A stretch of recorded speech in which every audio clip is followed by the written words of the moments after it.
मैं उर्वशी, विभागाध्यक्ष हिंदी विभाग, रांची विमेंस कॉलेज, रांची। आज हम बात करेंगे कबीरदास के पद संख्या 7 पर, जिसकी पंक्तियाँ कुछ इस तरह हैं।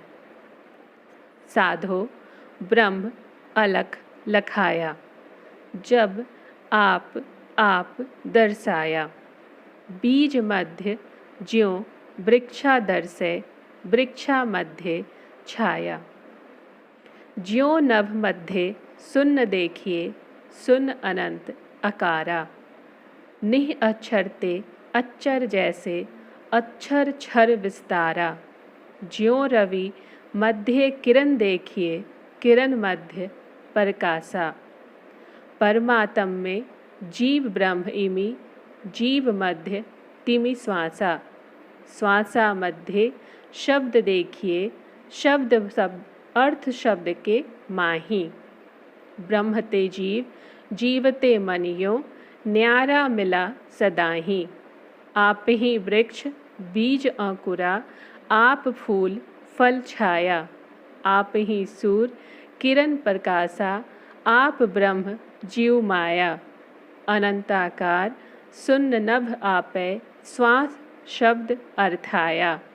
निह अक्षर अक्षर छर आपै, मन जीव ब्रह्म समाया। आत्म में परमात्म दर्शे, परमात्म में झाई। झाई में परछाई दर्शे, लखै कबीरा साई। आचार्य हजारी प्रसाद द्विवेदी कहते हैं कि संभवतः यह पद कबीरदास का रचा हुआ नहीं है। इस पद का भाव यह है कि ब्रह्म ही इस जगत का एकमात्र कारण है और आत्मा से अभिन्न है।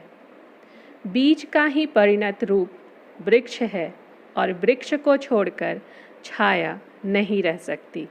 उसी प्रकार ब्रह्म का ही परिणत रूप वह जगत है और माया उससे अलग कोई सत्ता नहीं रखती।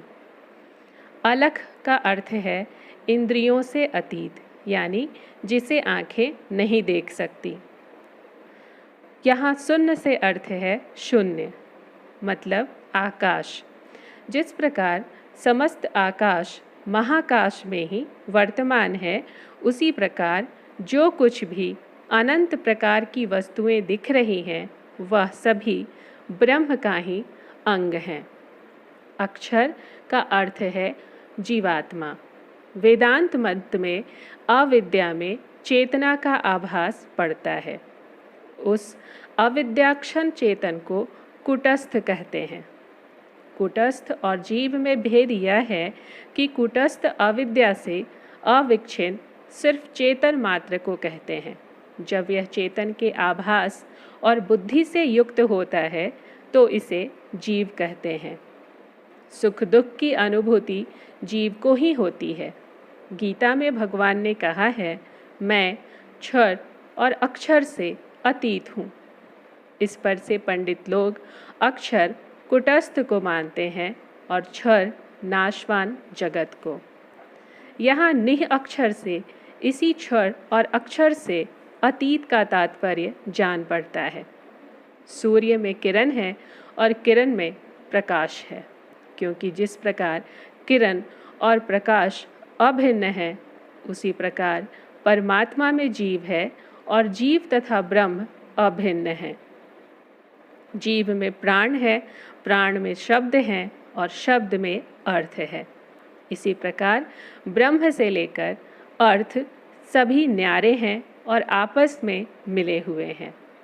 शब्द, स्पर्श, रूप, रस, गंध सभी एक दूसरे में सिमटे हुए हैं। वृक्ष, अंकुर सभी वहीं मिलते हैं।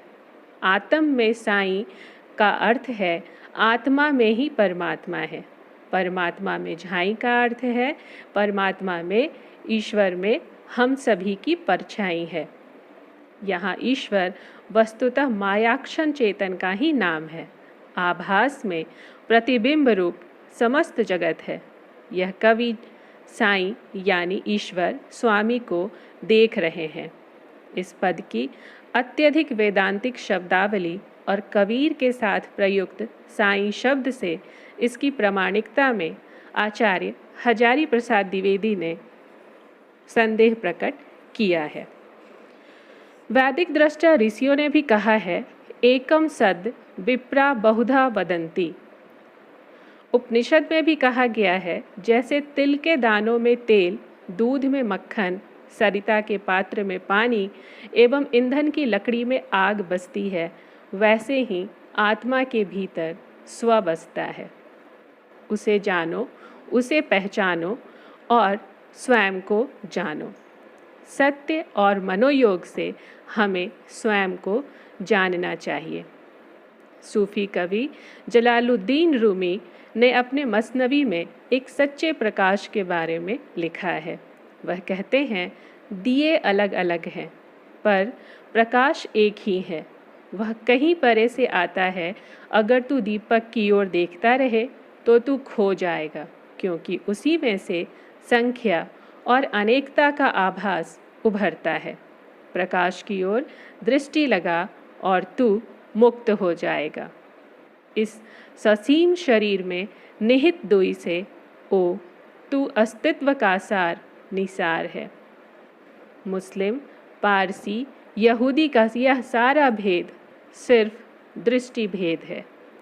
वेदांती या सूफी की तरह कबीर का रहस्यवाद भी उसी कोटि का और उसी मात्रा में था। उनके लिए ससीम असीम का कोई भेद नहीं था।